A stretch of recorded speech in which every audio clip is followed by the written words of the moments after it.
शुक्रिया आप सबों का जो यहाँ पे आए हुए हैं मीडिया के भाई हमारे।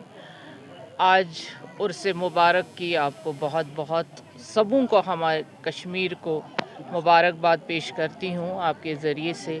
आप जानते हैं कि साउथ कश्मीर में और पूरे कश्मीर में अशमुकाम का एक अलग मुनफरिद मुकाम है। यहाँ पे हर एक की तवक्कात और जो दिल की मुरादें हैं अल्लाह पूरा कर लेता है, क्योंकि ये वली अल्लाह है और वली अल्लाहों के घरों में जब भी कोई आता है मुराद मांगने के लिए रब वो पूरी कर देता है। और इस साउथ कश्मीर की ये शान है और इस शान को दोबाला करने के लिए जम्मू कश्मीर वक्फ बोर्ड अपने तरीके से हर एक कोशिश करता है ताकि ज़ायरीनों को कोई तकलीफ़ ना हो।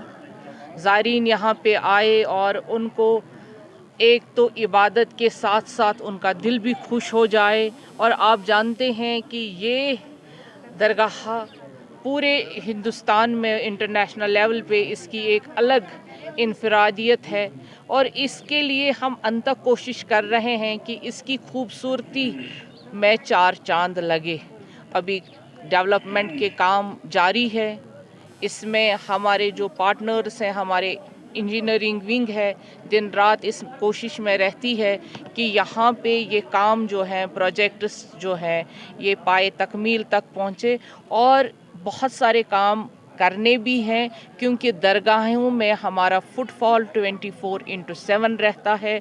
आज का जो दिन है, आज तो यहाँ हज़ारों की तादाद में लोग आएंगे, हमारे लोगों को कोई तकलीफ़ ना हो इसके लिए हमारी टीम एकजुट होकर 24/7 काम कर रही है। मैम, आपने 2 काम टेंडर आउट किए हैं। लास्ट टाइम आपने मरकज़ी हैसियत रखने वाली जामिया मस्जिद में मैटिंग बिछाने का काम किया है, अवामी हल्कों ने काफ़ी पजीराई आपको दी है, लेकिन अशमुकाम के हवाले से आज उर्स पाक है, नहायत ही उम्दा खबर सुनाई कि आपने जो इनिशिएटिव लिया है पैनलिंग के हवाले से और रिक्रिएशन स्पेस के हवाले से, कितनी बड़ी खबर है। देखिए, आप जानते हैं कि हमारा हर एक कदम तरक्की की ओर है, डेवलपमेंट की ओर है और ये कोशिश आप सबों की ये काविशों के बाद ही ये सारा कुछ हो रहा है। और जो अभी जो काम हमारे एग्जन साहब ने बता भी दिए हैं, टेंडर आउट किए हैं, हम चाहते हैं शफाफियत के साथ वो लोग सामने आए जो काम में महारत रखते हों और काम करें इन वक्फ के जो हमारा डिपार्टमेंट है और जल्द अज जल्द हमारे काम पाए तकमील तक पहुँचे, ताकि जो हमारा शौक़ है, हमारा ज़ौक़ है इन दरगाहों की, जो ये रोशनी है, जो ये नूर है अल्लाह की तरफ से हमें ये जो मशल है नूर की और ईमान की, दीन की, ये मशल ता क़यामत रोशन रहे। मैम, आपने मुलाजमीन का तनख्वाह उसमें इजाफा किया और ये बताइए आप एक्सपेक्ट क्या कर रहे हैं। जहाँ एक तरफ आपने तनख्वाहों का इजाफा किया, वही डिसिप्लिन के हवाले से मुलाजमीन को कोई खास हिदायत? बिल्कुल, देखिए, पहले अगर ये कुछ कहते कि हाँ इनकी बहुत तनख्वाहें कलील थी, बहुत कम थी, 2-3 हज़ार पे गुजारा आजकल नहीं होता है, लेकिन अल्हम्दुलिल्लाह आफ्टर 20 इयर्स हमने इनकी तनख्वाहों की एक स्केल बढ़ा दी। जो आपको मालूम है, स्किल्ड का 18,000, सेमी स्किल्ड का 16,000 और अनस्किल्ड का 15,000 हमने कर दिया।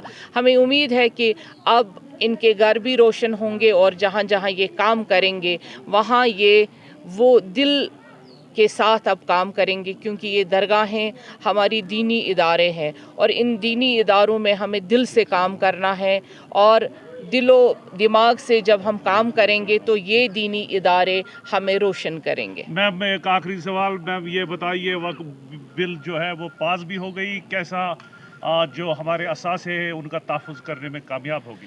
बिल्कुल, ये बिल तहफ़्फ़ुज़ के लिए है। आप जानते हैं कि जब भी कोई नई चीज़ मुतारिफ़ की जाती है और ख़ास कर जब पार्लियामेंट ऑफ इंडिया में ये चीज़ें आ जाती हैं, ये ख़ुसूसी तौर पे अच्छे के लिए होती है और हमें उम्मीद है इस चीज़ से हमारे जम्मू कश्मीर वक्फ बोर्ड को और बाकी बोर्डों को भी बहुत तक़वियत मिलेगी और बहुत आगे जाएंगे। जैसे आपने देखा पिछले 2022 से जो जम्मू कश्मीर वक्फ बोर्ड है एक अभी हम तो मानते नहीं हैं, लेकिन आप या सारे लोग जैसे पार्लियामेंट ऑफ इंडिया में ये बात आ गई कि हम काम कर रहे हैं, अल्हम्दुलिल्लाह हम उसका भी शुक्रिया अदा करेंगे कि जिस तरह से मिनिस्टर साहब ने वहाँ पर हमारा नाम लिया या बोर्ड का नाम लिया, तो ये हम सबों के लिए जो हमारे वक्त में काम कर रहे हैं और सब जम्मू कश्मीर के लोगों के लिए मुबारकबाद के मुस्तहिक सारे हैं। मैं चाहूँगी कि हम और काम करें ताकि जम्मू कश्मीर वक्फ बोर्ड नंबर 1 और बने। वक्फ बोर्ड का जो दिन होता है वो कब मनाएंगे आप? मुल्क के मुख्तलिफ हिस्सों में होते हैं कुछ उनके मामलात होते हैं। जब वक्फ अब एक शफाफियत की ओर बढ़ रहा है और वक्फ में जब शफाफियत आएगी, जिन लोगों ने इन ज़मीनों को, इन चीज़ों को ग्रैब किया है, आप जम्मू कश्मीर में भी देखिए बहुत सारी दरगाहें ऐसी भी हैं, साउथ कश्मीर में भी हैं, जिनको वक्फ के तहवील में अब लाना बहुत लाजमी है, क्योंकि अगर वो नहीं किया गया तो फिर मामलात बिगड़ जाएंगे। असल में ये है कि जो लोग अपनी वो अना दिखाते हैं कि ये चीज़ें हमारी है, ये सारे लोगों की होती हैं। ये इस पे एक ये दीन से मुंसलिक चीज़ें हैं, दरगाहें हमारी जागीरी हैं, हमारे वक्फ के जो असासे हैं, ये दीन से मुंसलिक और सब लोगों के असासे हैं। अगर इस पे एक या दो लोगों का सिर्फ जागीर वो मानते हैं, ये दरगाह है, ये जम्मू कश्मीर वक्फ बोर्ड का है, इसमें सारे आते हैं। अब जब आपने अपने अंडर इसको रखा तो ये तो आपका असासा बन गया, लोगों का रहा ही नहीं। इसीलिए जम्मू कश्मीर वक्फ बोर्ड और जो हमारे मुल्क में जो तरमीम हुई वो इसी को है, जो जागीराना चीज़ मानते हैं वक्फ को, वो चीज़ बाहर हो जाएगी और जो तमाम लोगों का ये वक्फ असासा है, ये इस पे सबों की पकड़ हो। मैं वक्फ डे के हवाले से